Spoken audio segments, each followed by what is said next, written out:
do this. Okay. All right, we're going to call the meeting to order. Apologize for being tardy, as we seem to kind of run over with a lot of our agenda items. But first, we're just having a pledge from Karen Potter. Start things off.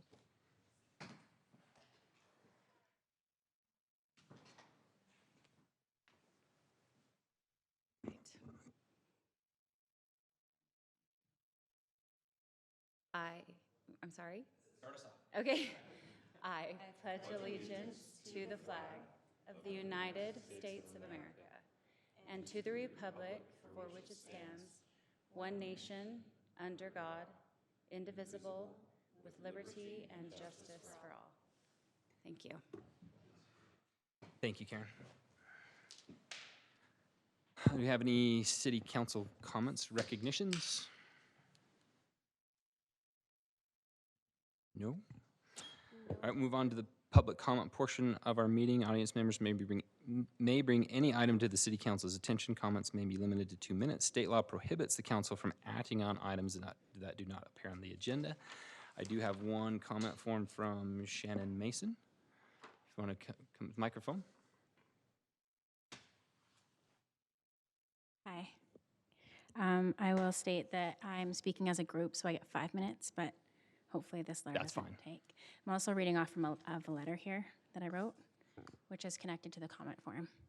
I can barely hear you. Will you lift the mic up? Thank you. Can you hear me? Yeah. Okay, Thank you. perfect. All right, so my name is Shannon Mason. I'm writing this letter. I'm speaking to you tonight to address some concerns about the safe walking route for our children walking to Butterfield Canyon Elementary, as well as the safe access to our park, the Cove at Herriman Springs, down the street from our home. My family and I live off Rose Canyon Road on Brook Heights Circle. Our house is 1.4 miles walking distance from the front door of our home to the front door of Butterfield Canyon Elementary. This distance is within the 1.5 mile school walking radius cut off. Sorry, I'm nervous. But cut off for school bus eligibility. So yet there are no sidewalks to walk safely to the school nor to the bus stops.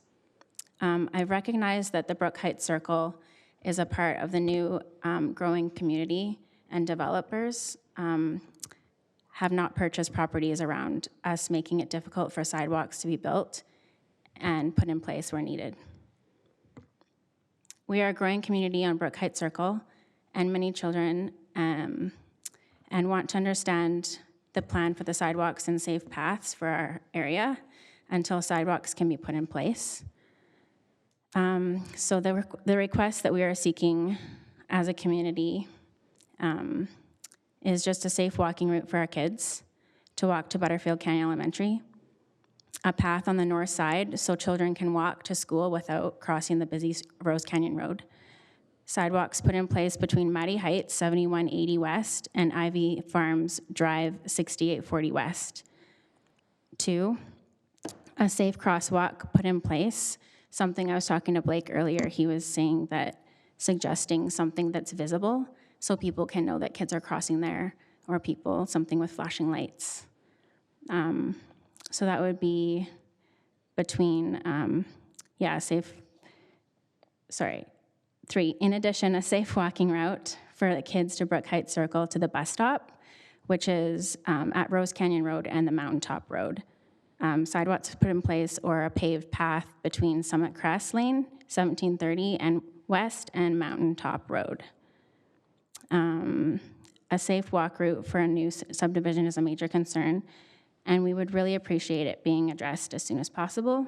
Walking along or crossing Rose Canyon Road is dangerous, as motorcyclists often speed, especially at the west end of Rose Canyon Road. So my hope in this is that there would be a plan set in place to resolve this problem, and when it comes time to discuss the budget for the city of Herriman, that this would be put in at the top of the priority.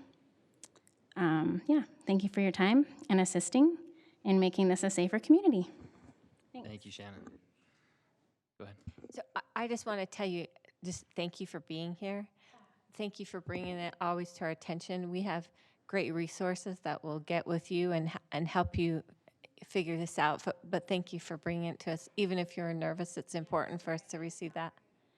No, When I will talk to you on the phone and get this in place, that would be great. no, you did great. Thank you. We all suffer from it. I'll fumble over my words a million times tonight. But it sounds like you've already spoken with Blake. We actually have they have put together a transportation traffic committee that works on these specific issues for solutions, so we'll definitely get that together for you. Do we have any other public comments? You can just state your name for us.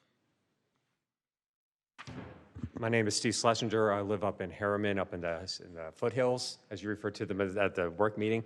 I live up above Butterfield Park. So I was here, I guess, a couple months ago discussing about the hunting issue. Yes. Especially on the land behind me. And listening to the meeting today was very, very interesting and informative. I wasn't aware it was a 600-foot way. I thought it was 250 feet. So actually the guys who were behind the house probably were within that 600 feet. Fortunately, I like the deer. Now, they have reduced the deer population by probably half, I think, a couple winters ago or a couple years ago. So we have seen the decrease in that, but I don't mind the deer. They live on my property. They can eat all the property all they want.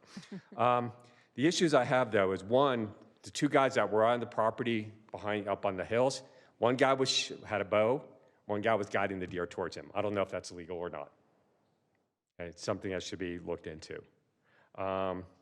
I know deer blinds. Most of my in-law family are hunters, so I'm not opposed to hunting. I just don't like it hunting around, the residences, which is why I brought up the solution or potential solution of hunting above the BST extension that they've put up in there. Now, I understand that it was basically focused on the High Country 2 area. I don't live in the High Country 2. I live up in the foothills above Butterfield Park. And there's a big open land, and the city owns a lot of the property up there. I'm not disputing that. But if you put it up above the BST extension, it eliminates, one, the hiking issue, which you brought up. I am a hiker. Okay, I'm retired. I hike. I was out today, in fact. So I don't want to have somebody shooting at me or shooting across from me when I'm hiking on those trails above me. Additionally, if you actually move it up above the BST extension, all you're doing is reducing the acreage by about 50 to 75 acres out of about 750 to 1,000. That's above that area. So it's a small percentage. It is a percentage, and the deer do live there, but it's a safety issue as well. And that's why I brought up the suggestion a couple months ago. The other comment was about hunting in Yellow Fork Canyon. Is hunting not allowed in Yellow Fork Canyon? It's county, I'm not sure. Okay, don't because think so. I do hike in there, and I have seen hunters actively in there. So I don't know if it's.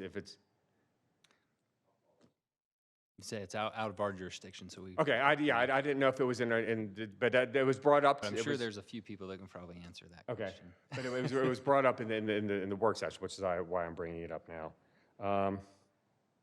And then there was another at the end of the meeting that said it was going to be continued on to the next meeting. When is that next meeting going to be? Because this is certainly dear to my heart because I do own property up on the mountain. Yeah. We actually bought the layout next to us, so I own a bigger piece of property now on the mountain. And I just don't want trespassers, one going through my property to get up there, which they can do and have done, or being in the confines of that 600-foot zone. So. I believe the direction we gave staff was to bring back a proposal for the next council meeting, which is on February 12th, with potentially enacting an ordinance the following council meeting, which would be 2 weeks from that date, 26th. So February 12th will be the next meeting where the draft will be proposed. Correct. Okay. Okay. Will there be a work session as well as that? Yep, same format. Okay. Thank you very much for your time. You bet. Thank you.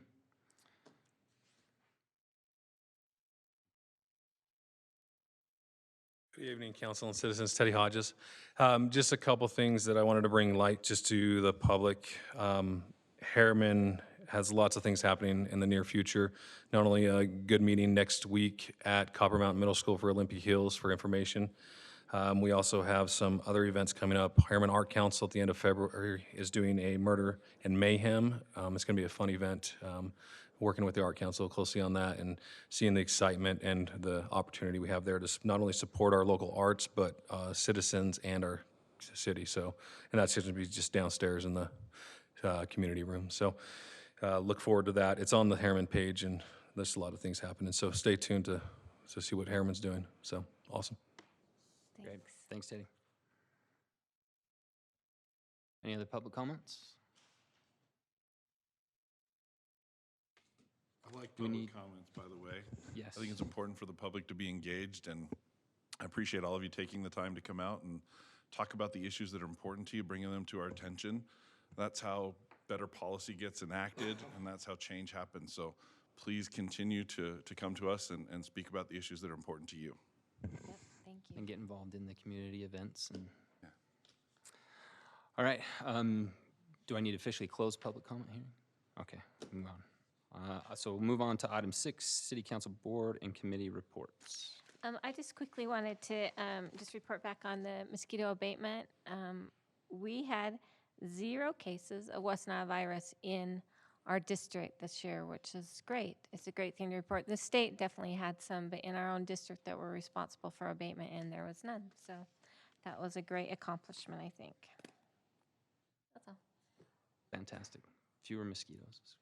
Yeah, so went to my first Western Growth Coalition meeting. That was great to meet leaders from all of our Southwest communities, talking about some of the issues that are coming up. Talked about some of the transportation priorities they have. We'll be talking about that a little more in our continued work meeting tonight. They're asking for a resolution that we want to discuss.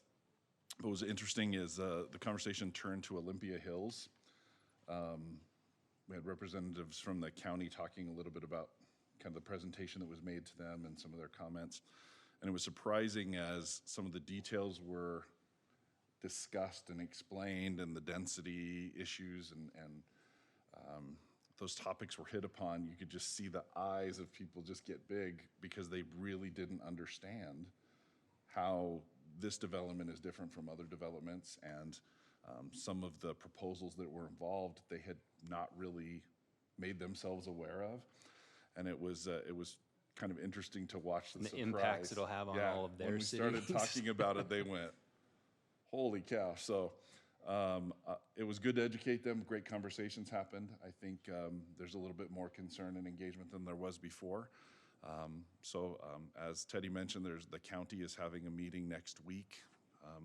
I'd encourage everyone to go and hear what's happening and comment if you feel appropriate, and just be involved in that. So It's not Herriman's meeting. It's being held at Copper Mountain Middle School in Herriman, which we thank the county for doing so that more of our residents can get there, but it's not a Herriman City meeting.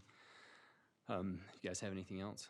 No, I'll just add one thing to that, in that you're correct. This is not a Herriman City proposal, project, anything, but the county has been accommodating to allow our residents to present there.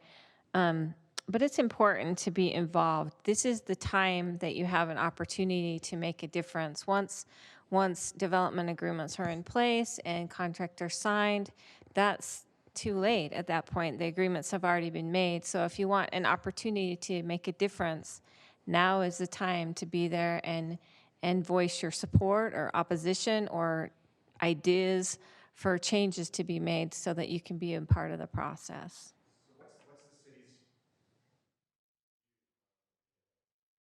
We can't really answer that question or engage in dialogue if it's not on the specific agenda, but we'd be happy to talk to you after the meeting.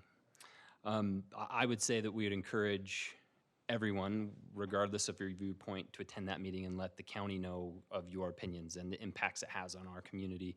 We will definitely be doing so. One of the things that's on our work meeting later tonight is a discussion just about that, how we want to communicate our position as a city council to the county.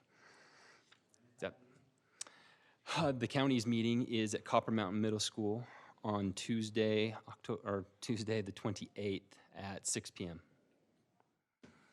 To kind of segue to Southwest Mayor's Caucus, we're of course very concerned about that. I was able to lobby and get the Southwest Mayor's 30 minutes on the County Council's actual meeting agenda on the 28th earlier in the day to kind of go through our concerns of the actual application as it's been laid out. I can't really call it a plan. They haven't really planned for very much. They've met minimum criteria in applying for density.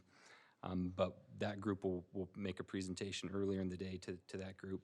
We're also continuing to work on the Southwest Visioning Study, which we're about halfway through. We just got the existing conditions report and working to kind of finalize that as we move to the legislative session beginning here in just a week or so, to look at legislative priorities. Kind of like Steve had mentioned with Western Growth Coalition, we need to work with our other lawmakers to try to get funds to alleviate some of the problems that we're having out here due to growth and the existing density that we have and the problems that it creates. So we're all working kind of constantly on a lot of those issues. Is that good? Yeah, thanks. Okay, so we'll move on to the consent agenda. Would you like to make the motion? I get to make a motion. All right. Motion to approve the consent agenda as written. That's it? Second? As written? Motion and second. Sherry? Yes. Steve? Yes. I'll vote yes. That motion passes. We are, shoot, Jackie, we didn't do this right at the beginning. The applicant for all of items under item 8, 8.1, 8.2, 8.3, 8.4 has asked to withdraw them from tonight's meeting to be discussed at a future meeting. Do we need an official motion from us to do that, or? So we are not going to discuss those tonight. So that takes us, this might be the shortest official city council meeting ever. Item 9, future meetings. January 29th is Joint Planning Commission meeting. We're going to meet with the Planning Commission that night and do some heavy training, it sounds like. February 6th, Planning Commission meeting at 7. It's not on here, but I mentioned the next city council meeting will be February 12th.